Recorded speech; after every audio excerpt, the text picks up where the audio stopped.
Bem-vindo ao Divã, uma catarse menos um trauma na nossa vida. É pela primeira vez que eu tô num parque muito diferente, um parque famoso até, Chuvisco o nome, na zona sul de São Paulo.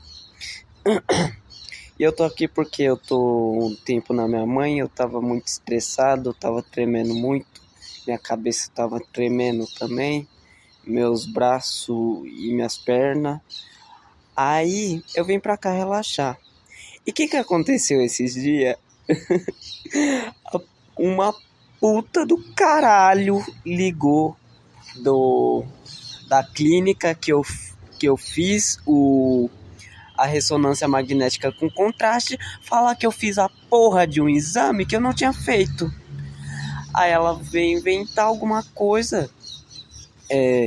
Eu não lembro o nome que ela falou, mas ela tava uma semana. Ela me ligou do nada. Ela falou, que dia? Sexta-feira. Ela falou, olá, eu falo com o Arthur, aqui eu não vou falar o nome dela, né? Da clínica, foda-se. Preciso falar com você. Poderia estar te ligando? Aí eu falei, pode. Eu falo com o Arthur, sim. Quer ligar não? Que é a Kaká, porque ela tava online e não ligou. Ela só um momento, ok, ontem. Aí ontem foi que dia? Foi segunda. Ela demorou uns 4 dias pra me ligar. Não sei o que ela tava armando. Aí ela começou a ligar e falar isso. Ah, é que você tem isso, é que você fez 2 exames e só pagou um. Aí, tipo assim, eu já tava entendendo o percurso da conversa. Ela, como que você vai querer pagar? Aí eu falei, minha filha. Aí eu comecei a gritar, que você quer? Eu comecei a gritar e falar, eu tô desempregado, eu não tenho nada na minha conta. Óbvio que tem alguma coisa na minha conta, mas eu falei, não tem nada na minha conta, eu tenho conta pra pagar, eu tô desempregado, eu tô me tremendo, tem 3 meses, eu tava muito revoltado, eu tava me tremendo de ódio nessa hora. Aí eu falei que não resolveu porra nenhuma e que, sei lá, eu ainda falei um monte de coisa, falei não resolveu nada, eu não tinha como pagar. Aí, eu não sei se eu não falei que eu não tinha como pagar. O melhor argumento que surgiu na minha cabeça foi, se era pra ter esse problema, resolvia na hora, não é depois que você resolve. Aí eu falei, muito obrigado e tchau. E deu uns 4, 5 minutos de ligação. Menos, 4 minutos de ligação. Aí eu fiquei revoltado. Aí eu mandei o diagnóstico que me mandaram, que ela falou que eu tinha ganhado 2. Eu não ganhei 2, eu ganhei 1. Aí eu mandei pra ela, foi isso que eu mandei o print do que me mandaram.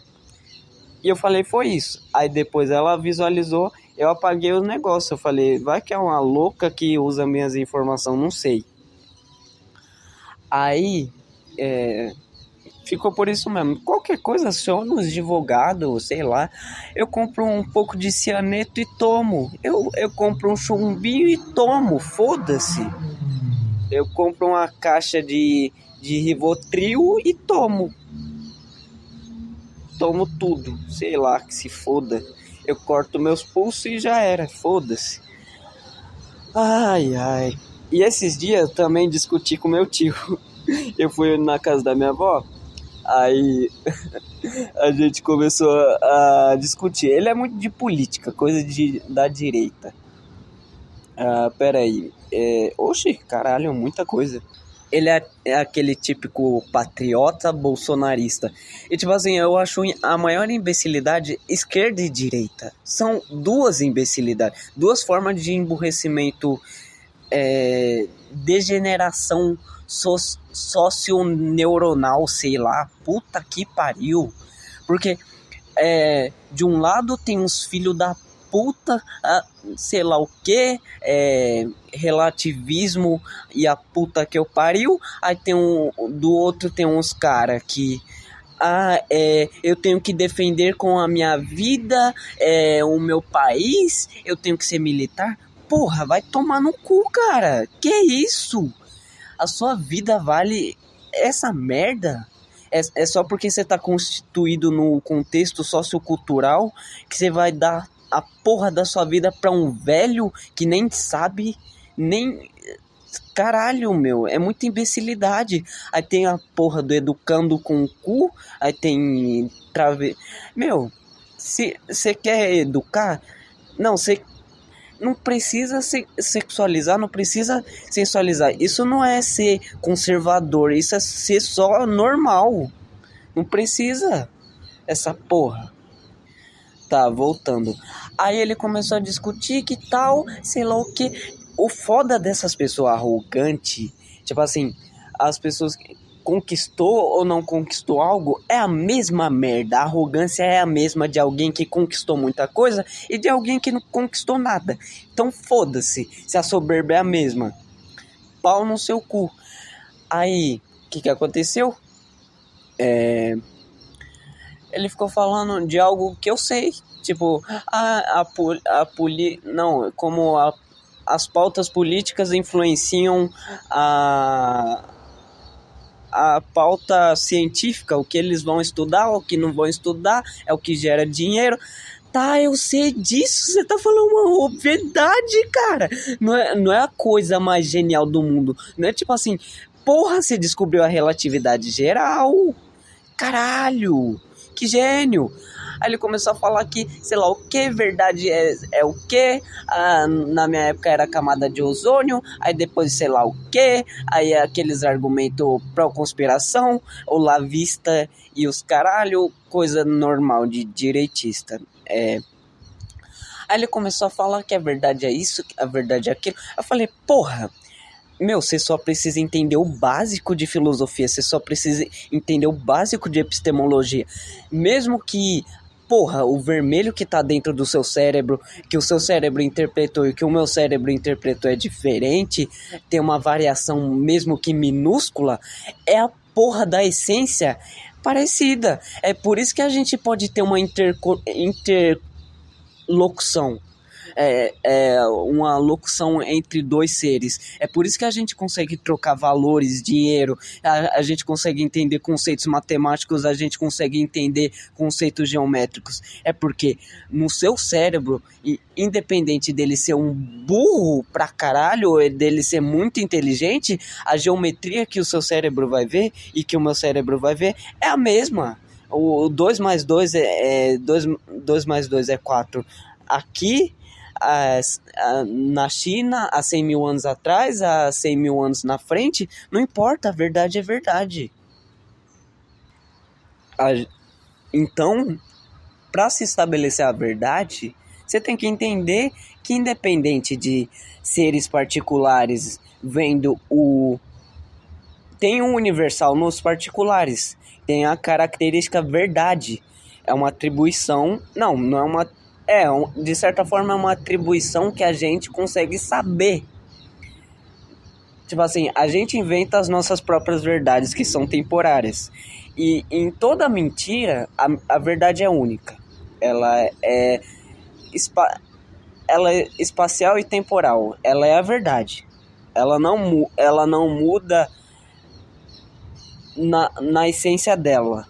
Mas a gente pode perceber ela de diferentes maneiras. E até na forma que eu tenho de mentir, de enxergar o equívoco, existe um pouco de verdade naquilo. Pode ser que ela seja, de certa forma, nominalista, sei lá, seja uma verdade subjetiva. Mas se você parar pra pensar, tem uma coisa na minha subjetividade, tem uma coisa na sua subjetividade.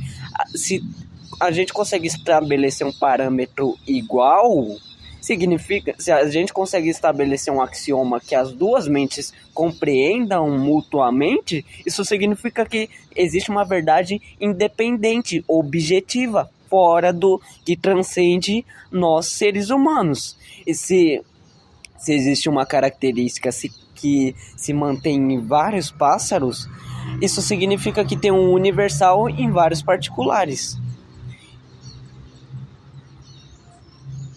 Ou seja, existe o universal verdade, a verdade universal, dentre aqueles particulares que são pássaros, que mantêm uma essência parecida. Pode ocorrer variações, um pássaro pode nascer sem a perna, um pássaro pode nascer com tumor, sei lá, foda-se. Pode acontecer qualquer coisa, variação, mas de certa forma eles mantêm a morfologia pássaro, igual eu sou um membro menor dos seres humanos, da escala Homo sapiens sapiens, o homem que sabe. Ou seja, se eu tô vendo, eu tô sabendo que eu tô vendo. Se eu sei que eu sei que as outras pessoas também sabem que eu sei, e eu também sei que as outras pessoas também sabem. Resumindo. Caralho. Pronto, eu acho que é isso, não tem muito o que falar. Eu não argumentei assim, eu fui mais básico, a gente tava falando de astronomia, eu falei do Carl Sagan, aí ele falou, esse camarada não é porra nenhuma. Tipo, o Carl Sagan é o maior nome da astronomia, mas quando alguém tá enviesado, ele vai falar qualquer merda. Não, mas ele falou uma verdade. É porque eu falei que o Carl Sagan escreveu um livro, eu falei da composição atômica que tem em nós e nas estrelas, que é similar, tal. Aí ele começou a falar que ele fez porque queria escrever o livro. Aí ele escreve... meu Deus do céu. Ou seja, com a intenção de ganhar dinheiro, ou de ser reconhecido, nomeado, laureado, tanto faz. De certa forma, realmente ele é uma expressão de várias outras entes no meio científico, que pares, que verifica e tal. E ele é uma das pessoas que vai sair, de certa forma, com a fama do agregado científico.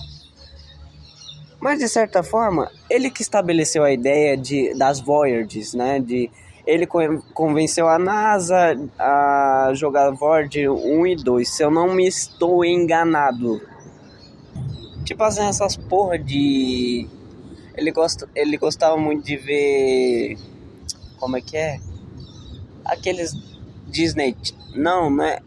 Discovery. Que tem esses negócios de astronomia. Isso tudo, o Carl Sagan foi pioneiro em muitos estudos. Tipo, tá bom que... a gente tem um nome e a gente fala, esse cara é o foda. Ele representa o agrupado de cientista. Não é porque ele é um bosta qualquer que não sabe fazer cálculo 1, 2, 3. Não é porque ele não sabe medir sei lá o que. Cara, você não é nada perto desses caras. Eu não sou nada perto desses caras, só admite, tipo, não precisa ter uma soberba. Sei lá o que, esse cara é o... Cara, só admite, foda-se. Esse cara é foda e tá, ele pode ser não tão foda, mas se estão usando ele pra representar os caras, é porque ele é foda. Tá, eu tava lendo um livro que é o... Eu tô terminando, falta 20 páginas, alguma coisa assim. O livro O Lado Doce da Melancolia, que eu comecei a ver... Eu comecei a ler, eu não lembro quando. Foi, sei lá, há 9 meses atrás. Faz quase um ano que eu comecei a ler o livro. E eu nunca cheguei a terminar. Eu folhei algumas páginas e depois não vi mais. Aí, tá, eu li uma parte que eu gostei, tô lá pro finalzinho. Tipo assim, eu vou comentar por cima do livro, mas eu vou falar a parte. Amar alguém significa amar alguém mais do que se gosta de outras pessoas, mais do que se ama outras pessoas. Por isso que é valioso, por isso que quando eu falo, eu te amo, significa que em detrimento de outras pessoas, eu gosto mais de você do que eu gosto de outras pessoas. Isso que atribui uma característica valorosa no amor, que você não entrega ele para todo mundo. Significa pôr em uma hierarquia. A gente é mais que o corpo e eu fico cada vez mais crédulo quanto a isso. Senão nem faria sentido a gente escrever as coisas se a escrita de algum modo não transcendesse o nosso corpo. Tipo assim, eu escrevo algo, eu vim no mundo, eu sei que outras pessoas existiram antes de mim e vai existir muitas outras depois que eu partir. E um livro que uma pessoa escreveu há 10 mil anos atrás, há 2 mil anos atrás, ela, de forma fragmentária, ela existe ainda hoje. Os pensamentos, as ideias que aquela pessoa teve, pode ser que não exista factualmente, porque a pessoa deixou de existir. Entre aspas, né? Porque na natureza nada se cria, nada se perde, tudo se transforma. Mas ela ainda existe, de alguma forma. Só que ela, como individualidade, não existe mais. Só que as ideias dela, na materialidade, conseguem transcender o indivíduo. Significa ir além de um particular. Hoje eu nem sequer dormi. Tá 16 minutos, né? Eu basicamente fui ateu com 7 anos. A minha prima falou alguma coisa assim, com 6, 7 anos, eu fui ateu porque a minha prima falou, eu converso com Deus na minha cabeça. Aí eu falei, eu acho que eu também converso. Não, eu falei, eu também converso com Deus, tentando se enturmar socialmente. Aí depois eu fui vendo que aquele Deus não era Deus, era eu que tinha um conhecimento limitado. Portanto, eu falei, eu nunca tive prova da existência de Deus, eu nem sei o que é isso direito. Será que é um cara gigantesco que vive nas nuvens? Não. O que será o céu? Será que tem sorvete todo dia? Sorvete dos melhores sabores? Não. Aí eu fiquei pensando, isso é uma imaginação, né? Aí eu fiquei desenvolvendo. Eu não tinha bagagem intelectual. Eu não li nenhum livro com 7 anos. Talvez eu herdei epigenética do... sei lá, algum ateu. Não tem ateus muito famosos, né? Tipo, além de, sei lá, Schopenhauer, Nietzsche, Feuerbach, sei lá, alemão. Eu não sei pronunciar o nome dele.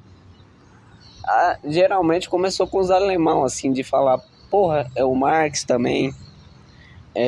O Freud. Tem alguns ateus famosos. Só que os caras ficam muito puto, cara. Fica muito puto. E com uns 13, eu meio que sabia que os políticos não queriam investir em educação para não tirar eles do poder. Tipo, com 13 anos eu comecei a me interessar por política. Só que eu era burro e achava que o Bolsonaro era alguma coisa. Só que a minha cabeça era... O PT tá aí uns 13 anos e não resolveu nada. Quando eu era criança, antes de eu nascer, eles já existiam na época, né? Eu tinha 13 anos. Sei lá. Tá por aí e não resolveu muita coisa. É uma coisa muito... Tem muita coisa para ser resolvida e a gente não consegue resolver tudo. Mas, resumindo é isso. Aí eu tem um vídeo que é explicando todos os argumentos a favor de Deus em 11 minutos, alguma coisa assim. Aí teve um cremosinho V8G comentou, isso não vai funcionar com ateus, cruzinha. Não mesmo, kkkk. Aí o outro falou, ateísmo é só uma ideologia que está em alta no nosso tempo. Porra! Cara, calma aí. Tá, se coloca no seu lugar. Isso não vai funcionar com ateu. Da mesma forma que um cara falar, mostrando todos os argumentos do ateísmo em 11 minutos. Aí alguém comenta, isso não vai funcionar com cristãos. Não mesmo, kkkk. Você entendeu que tá... A mesma coisa não ia funcionar para você, porque você tem um viés psicológico que você tá seguindo uma lógica de causalidade, porque você veio de tal família, e por isso que você acredita nisso, cara. Imagina o outro comentando: cristianismo é só uma ideologia que está em alta no nosso tempo. Assim como teve em alta no tempo, sei lá, do medievo, antes, no hinduísmo. O ateísmo também existia há 5.000 anos atrás, no budismo, só que sempre foi fracos. A maioria das pessoas não tem essa coragem de falar: porra, eu acho que nada existe quando eu morrer. Já era preto. O universo nem vai lembrar que eu existi. Eu nem vou lembrar que um dia eu existi. Aí o cara comentou: é mais fácil enganar alguém do que convencê-lo que está enganado. Vale a mesma máxima. Não importa o quão lógicos sejam os fatos que buscam provar a existência ou inexistência de Deus ou qualquer outra questão passível de comprovação. Aonde? Você comprova logicamente, mas e o empírico? Cadê? Esse é um argumento muito merda que eu usei agora, mas tá, foda-se, vamos só continuar. A maior parte das pessoas manterá suas posições independentemente disso. Tudo deságua em pura preferência. Ele falou uma verdade. Motivo: o ser humano não é um ser tão racional quanto aprendemos que é. Caralho, agora que eu percebi que eu comentei algo, aí eu falei,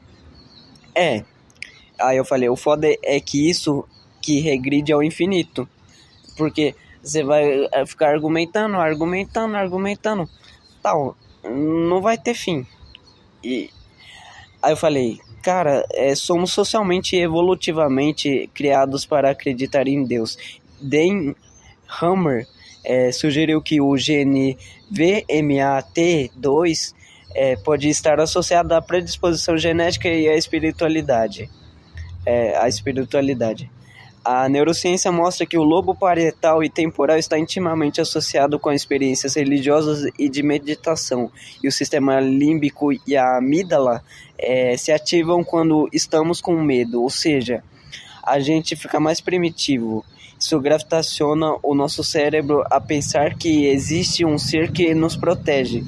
Isso pode muito bem ser um viés psicológico e você estar muito preso às suas próprias crenças.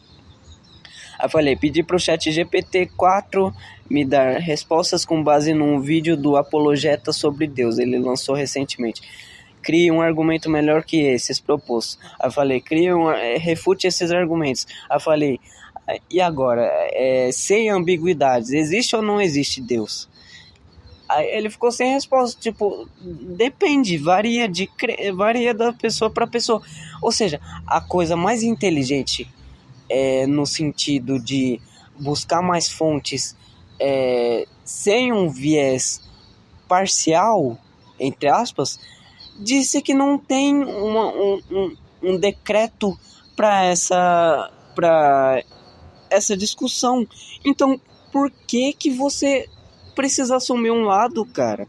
As pessoas mais inteligentes do mundo não sabem se existe ou se não existe. Elas tomam partido a partir do que elas acham, mas nunca é o certo. Eu falei, discussões infinitas, cada um com um argumento melhor do que o outro, usando o máximo de lógica possível, e ninguém definitivamente sabe dizer se sim ou não. Nunca vi uma prova factual no meu dia a dia que disse que Deus existe e está me protegendo e é um ser de verdade. Tipo a experiência consciente. A coisa mais difícil de definir, e estamos constantemente em contato com essa experiência. Observação: se você leu até aqui, saiba que não sou ateu e nem agnóstico. Só fico estudando, ouvindo os maiores entendedores do tema desde 2019 e reflito sobre o tema desde 2012. Sou deísta, já fui ateu, cristão, satanista, não praticante, fui ao centro espírita, fui panteísta. Espero ter acrescentado a sua vida. Não sei. Resumindo, foi isso. O livro lá, o Lado Doce da Melancolia. tem as primeiras partes, né? Tipo, o violinista de Sarajevo, ela dedica ao Colen, ao Leonard Cohen, alguma coisa assim, O Poder do Agridoce. Ela fala de um violinista que, se eu não me engano, ele teve um ato corajoso, teve um cara que foi morto, alguma coisa, por tocar, e ele estava no meio da guerra se expondo e tocando a música dele, sei lá, não lembro, era mais ou menos assim. Tipo aquele cara que impediu o tanque de guerra só ficando na frente dele. Ele poderia morrer, mas os caras poderiam passar na frente deles, mas não ocorreu. Aí ela fala o poder do agridoce, ela junta, né, conceito que ela defende no livro, que tipo assim, nem a tristeza nem a felicidade são superiores, eles têm que estar em contato. A realidade, ela pode ser cruel, mas o olhar doce com o salgado da realidade cria esse agridoce, essa mistura. Pessoas com a personalidade mais melancólica. Aí ela, teste agridoce, parte 1, tristeza e anseio. Como podemos transformar a dor em criatividade, transcendência e amor? Eu não lembro muito bem essas partes. Tipo assim, não foi um livro que eu peguei assim, ó, eu vou estudar ponto a ponto e vou tentar memorizar porque é muito importante. Ela é uma filósofa que eu gosto muito. Não, ela só foi um livro que eu comprei aleatoriamente porque eu tava ouvindo o álbum do Yang Lixo, o Victor, sei lá, esqueci o nome do canal, Gema Please. Ele tem o Beatles Memories, que é agridoce, alguma coisa assim, em inglês. Alguma coisa assim. Se eu não me engano, essa é a tradução. Aí eu comprei esse livro pensando nisso. Foi uma época que eu comprei um livro pra Raquel, que era uma pessoa que eu tava flertando, tal, normal. Aí não deu certo, eu comprei um livro pra ela, o Morro dos Ventos Uivantes, caralho, eu tô muito ruim. Aí, capítulo 1, para que serve a tristeza? Porque ansiamos pelo amor perfeito e incondicional. Ela fala da mãe dela, da relação ruim. Inicialmente ela teve uma boa relação com a mãe dela, mas acabou ocasionando que a mãe dela era muito controladora, muito louca, muito possessiva, e quando ela foi para a faculdade ela escreveu vários diários falando que ela odiava a mãe dela, os pontos, coisa de adolescente, e ela entregou sem querer, sem saber que a mãe dela iria ler os diários. Ela devia ter imaginado, né? E ela se sente muito culpada por isso, e fala e chora, e que foi muito ruim para ela. E ela fala desse amor perfeito e incondicional. Eu achei que ela ia falar de algum parceiro romântico, mas ela não falou disso. Aí, e o que isso tem a ver com a nossa paixão por canções tristes, dias chuvosos e até mesmo o divino? Sim, ela vai falar do divino, ela vai falar da tristeza, vai falar da transcendência, de várias religiões, de psiquiatria, neurociência, de epigenética. No finalzinho eu tô lendo sobre a parte que ela fala sobre epigenética. Eu não tô me aprofundando nessa parte. Eu sei o que é epigenética, óbvio, mas eu ainda tô vendo essa parte para terminar. Aí ela fala da religião lá, do Islã, o Sufi. Ela fala do conceito do sentimento oceânico, lá do cara que fala que ele gostava da psicanálise, francês, escreveu pro Freud, alguma coisa assim. Eu não lembro o nome dele, mas aí logo em seguida ela fala do William James, que é um grande expoente da psicologia. fala de experiências religiosas, esse cara específico, né? Ele fala, não é, tipo assim, a gente cadencia erradamente, equivocadamente o nosso processo cognitivo, tipo assim, o que vem antes,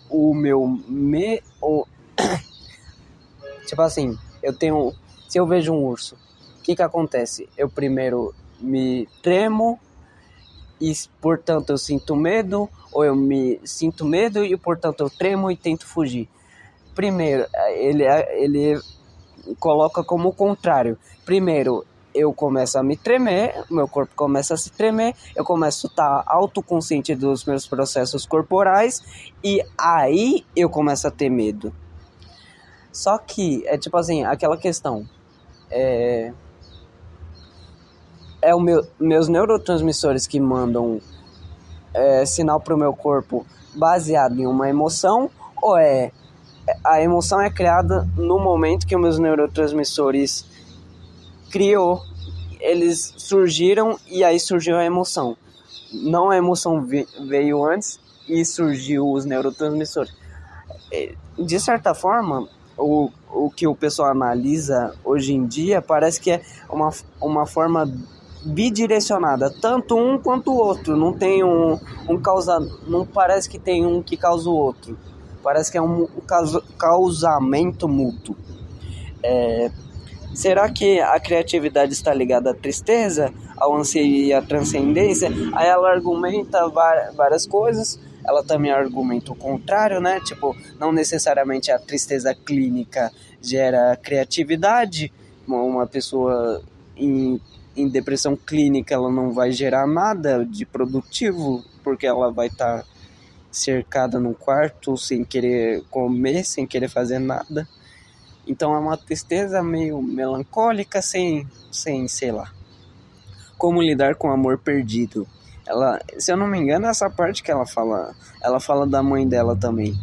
Que elas não se falaram mais e tal. Aí depois a mãe dela tem Alzheimer e elas começam a se reconectar e a mãe dela sempre liga e fala que ela sempre foi uma boa filha e tal, e fala coisas que ela, tipo assim, antes dela ficar com Alzheimer, ela ficou muito brava com ela, sei lá o que, falou muita coisa, e depois ela ficou muito dócil e morreu, né? Que Alzheimer não tem cura nos dias atuais. Como podemos viver e trabalhar de forma autêntica diante da tirania da positividade? Ela não chegou nem a falar do Sociedade do Cansaço. O Sociedade do Cansaço é um livro que eu não cheguei a ler, eu ouvi muito falar sobre. Eu folhei as 15 primeiras páginas. Ele fala sobre... tem uma parte que eu gostei muito, que ele fala sobre vacina. Tipo, você se vacinar contra tipo assim, pra você ser positivo, de fato, sem ser uma positividade tóxica, você meio que teria que injetar um pouco de negatividade e fazer o seu corpo trabalhar com aquilo. Eu não lembro exatamente como ele exemplifica, então provavelmente está totalmente equivocado. Que foi um livro que eu li há 4 anos atrás e eu folhei só as 15 primeiras páginas. Mas ele fala também, outras pessoas que eu ouvi falando do livro, ele fala do conceito do Michel Foucault, das micropenalidades, da sociedade, provavelmente relações de poder, que as estruturas de poder do exército, da escola, sei lá, o Foucault ele tem muito disso, de falar que o poder, depois que acabou a monarquia, repartiu o poder. Agora está dividido, está fragmentado, todo mundo tem um pouco de poder, as relações têm poder. Alguém exerce poder sobre outro com base, sei lá, na legislação, na sei lá o que. Voltando. como nasceu nossa cultura de sorrisos obrigatórios, essa parte eu lembro. Ela fala muito de trabalho, como é obrigatório isso e tal.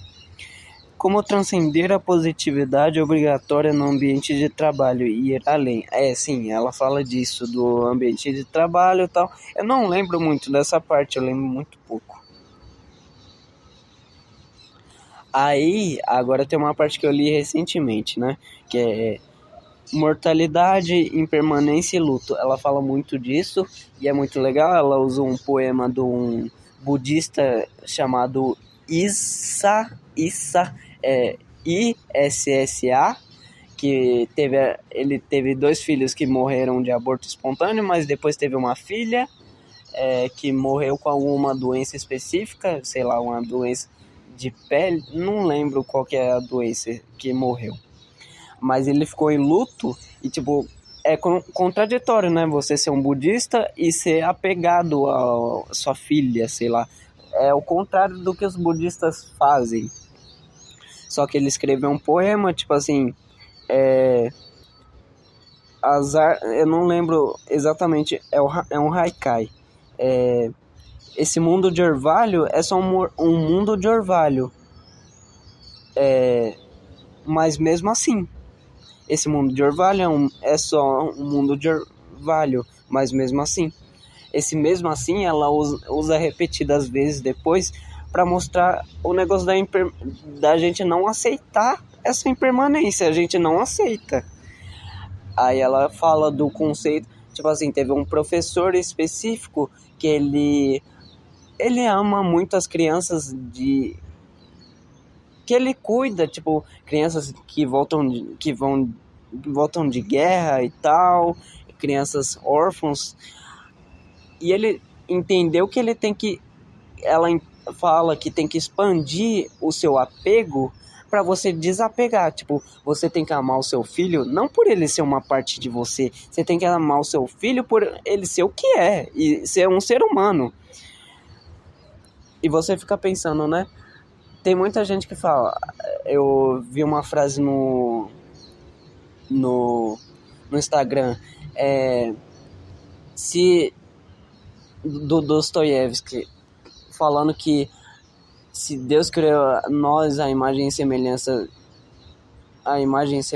então o demônio, o diabo, a gente é a imagem e semelhança nossa. Aí você fica pensando, tá, Deus criou esse mundo imperfeito. Por que ele fez isso? Ninguém sabe. Eu preferia que não tivesse criado. Aí você pensa, eu sou a imagem e semelhança desse cara? E por que eu sou ruim se eu sou a imagem e semelhança desse cara e o mundo que ele... E esse mundo foi ele que criou, tem partes dele. E se existe o mal, por que existe o mal? Aí você fica pensando, tá, se eu criei o diabo, a imagem e semelhança da humanidade, por que é um reflexo do reflexo que no fim reflete Deus? Um refletiu o outro, um criou a imagem e semelhança. Aí teve uma discussão dos caras falando que, sei lá o que, a criatura não pode criar. Cara, a gente criou inteligência artificial, pronto, já era. Aí, devemos tentar viver para sempre? Ela fala muito de uns caras que ela chamam de imortalistas, alguma coisa assim, que é um conjunto de pessoas que tentam aumentar a longevidade da vida e tentam extirpar de qualquer forma a morte. Aí você fica, porra, sei lá, vários membros da minha família morreu. Por que eu vou querer continuar existindo eternamente se eu não vou ter eles? Pra quê?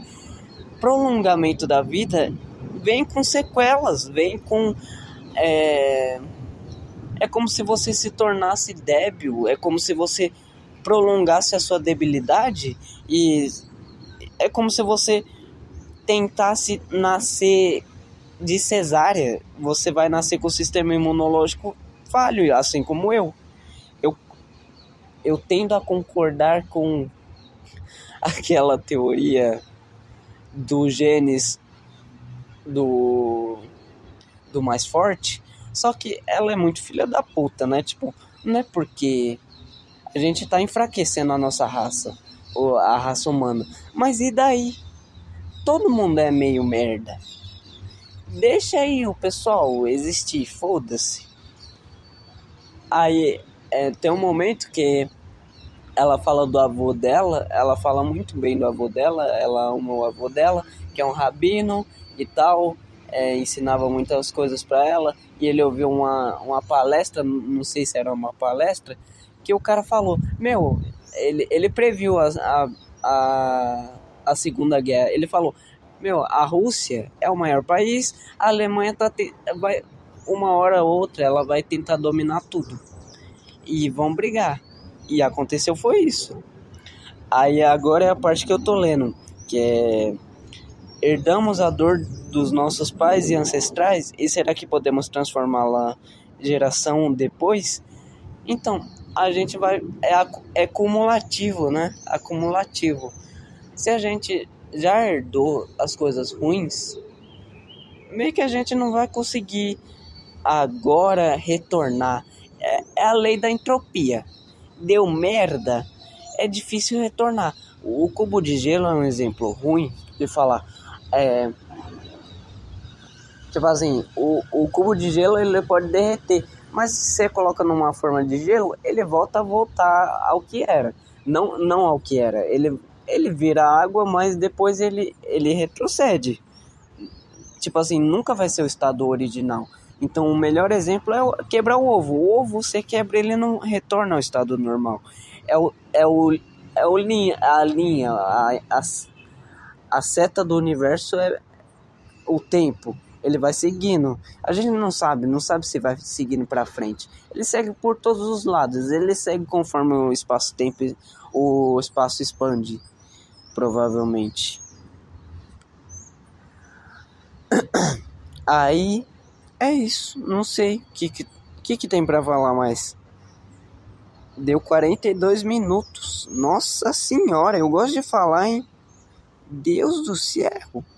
Outra coisa que eu tenho pra falar, eu terminei de reescrever o meu primeiro livro. Agora ele tá com muito menos páginas. Tipo assim, ele tinha em torno de 316 páginas, agora ele tá com 200 e poucas. Eu diminuí, inclusive, eu tirei o meu melhor poema dele, porque esse não é o livro que eu mais gosto, é um livro que eu considero meio ruim. Agora ele tá com 206 páginas, e eu inclusive tirei muitos poemas que eu falei, meu, isso aqui tá uma bosta, meu. Tipo assim, eu gosto das coisas que eu escrevo, mas outras pessoas quando for ver, talvez não vai gostar, tá ligado? E eu tentei diminuir, já é muito gigantesco. E eu diminuí, continua gigantesco da mesma forma. Tentei tirar algumas partes que eu não considero boa. Tipo assim, minhas poesias, a maioria não é pra rimar, é só pra eu encontrar conceitos muito, sei lá, é uma analogia, juntar pontos de interseção entre conceitos diversos no universo aí. Essa é a parte legal que eu gosto. Aí tenho agora o meu livro que eu adicionei o meu poema favorito nele, e eu descobri que esse poema não é tão bom.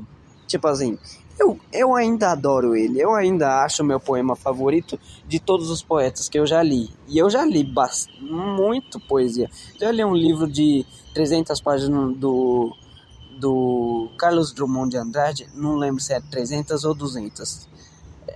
É em torno disso. É bastante página. Eu já li muito do Paulo Leminski, não muito, tipo assim, eu não li um livro todo dele, mas eu já li bastante do Augusto dos Anjos, eu já li bastante do Olavo Bilac, e eu li bastante, eu nunca decorei um poema, nem os meus eu decoro, mas eu gosto muito. Aí eu Agora, esse poema, esse é o meu segundo maior livro, tá com 283 páginas, e eu gosto muito dele. Ele é o meu favorito, disparado. Tá, resumindo, foi isso. Agora, o que falta é eu publicar os livros e ter o normal, que é não ser valorizado, não ser reconhecido e eu morrer desconhecido. Porque o Brasil é um país de letrado. Tá bom, né? É isso. 45 minutos. Deu o que tinha que dar. Espero que tenha sido bom, uma experiência legal. A outra coisa que eu não falei é... Ah, não sei. Não, eu ia falar da Angélica, mas não tenho o que falar. Ela é uma pessoa que eu vou gostar pra sempre. E não tem o que fazer. Não, sei lá, ela viveu a vida dela. Tá com os filhos dela. Tá... Não tem o que fazer. Não tem como eu tentar me espremer pra entrar na vida dela. Então tá bom. Ah, tudo bem. Eu só tenho que me acostumar com a ideia. Sei lá. Ai, ai.